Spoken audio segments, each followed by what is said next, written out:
Hello दोस्तों, आज हम बात करेंगे 12th फिजिक्स के एक बहुत इम्पोर्टेंट टॉपिक जो कि हमारा कूलाम का नियम।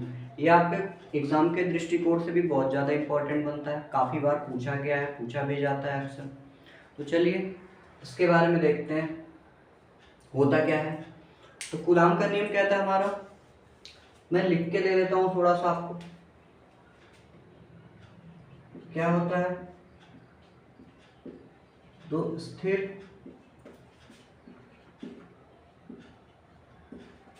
बिंदु आवेशों दो स्थिर बिंदु आवेशों के मध्य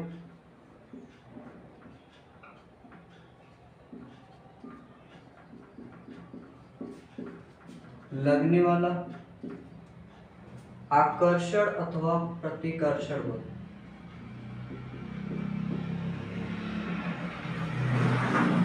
आकर्षण अथवा प्रतिकर्षण बल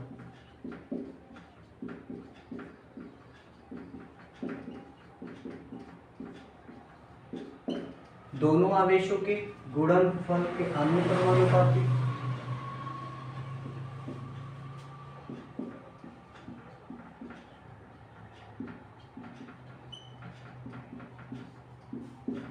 अनुक्रमानुपाती तथा मध्य दूरी के वर्ग के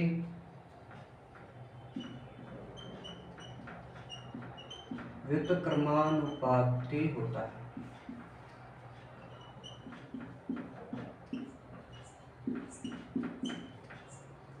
ठीक है दोस्तों, तो क्या होता है हमारा, दो स्थिर बिंदु आवेशों के मध्य लगने वाला आकर्षण अथवा प्रतिकर्षण बल।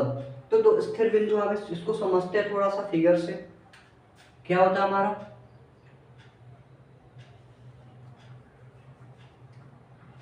ये हमारे पास स्थिर बिंदु आवेश, दो स्थिर बिंदु आवेश, क्या बोला, दोनों के मध्य लगने वाला आकर्षण अथवा प्रतिकर्षण। एक आवेश, इसको मैं Q1 बोल देता हूं, इसको मैं Q2 बोल देता हूं।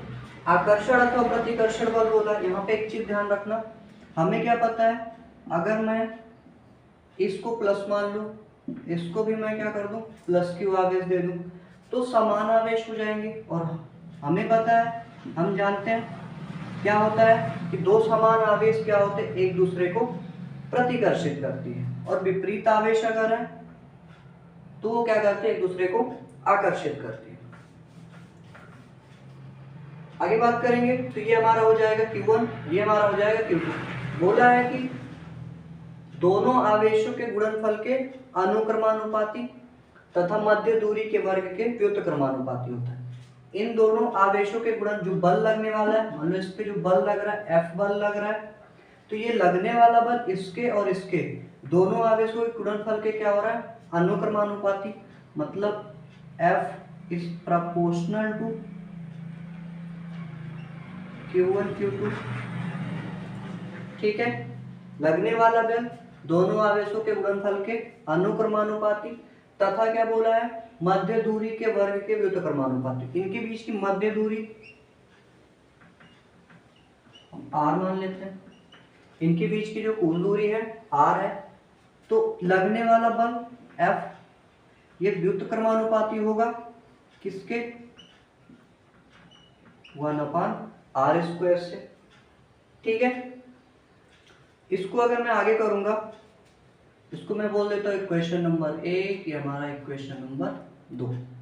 तो समीकरण 1 और 2 से, समीकरण 1 व 2 को मिलाने पर,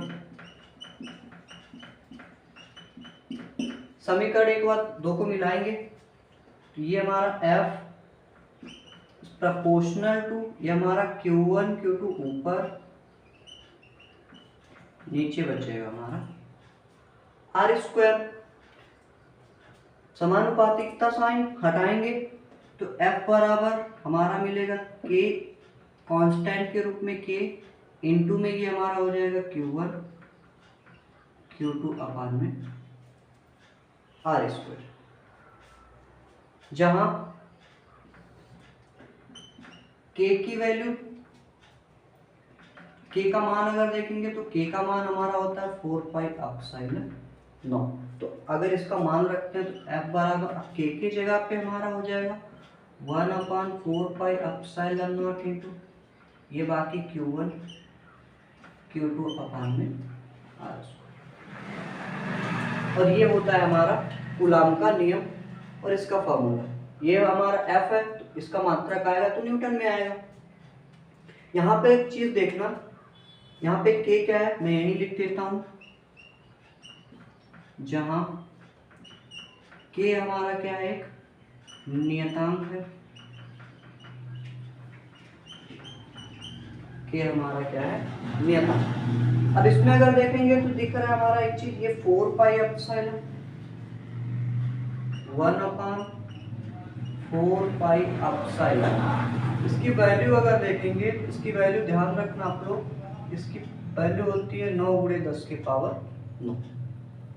1/4 पाई एप्सिलॉन नॉट की वैल्यू 9 × 10 की पावर 9, ये न्यूटन मीटर स्क्वायर प्रति कूलम स्क्वायर, ये इसका यूनिट होता है। यहाँ पे एक चीज और देखना, अगर आपसे केवल पूछा जाए एप्सिलॉन नॉट, एप्सिलॉन नॉट क्या है, यहाँ पे ध्यान रखना एप्सिलॉन नॉट है यहाँ पे निर्वात की विद्युतशीलता। एप्सिलॉन नॉट होती है निर्वात की विद्युतशीलता, जिसकी वैल्यू क्या होती है 8.85 × 10 के पावर -12।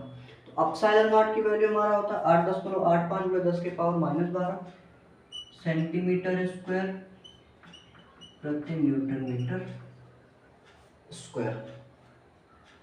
ठीक है, एक चीज ध्यान रखना, कभी कभी एप्सिलॉन नॉट का बीमा भी पूछता है, ध्यान रखना आप लोग, एप्सिलॉन नॉट की बीमा विमीय सूत्र। तो जो डायमेंशनल फॉर्मूला होता है एप्सिलॉन नॉट की, हम देखेंगे m inverse 1 L inverse 3 t के पावर 4 और a स्क्वायर। ये हमारा डायमेंशनल फॉर्मूला होता है एप्सिलॉन नॉट का केवल।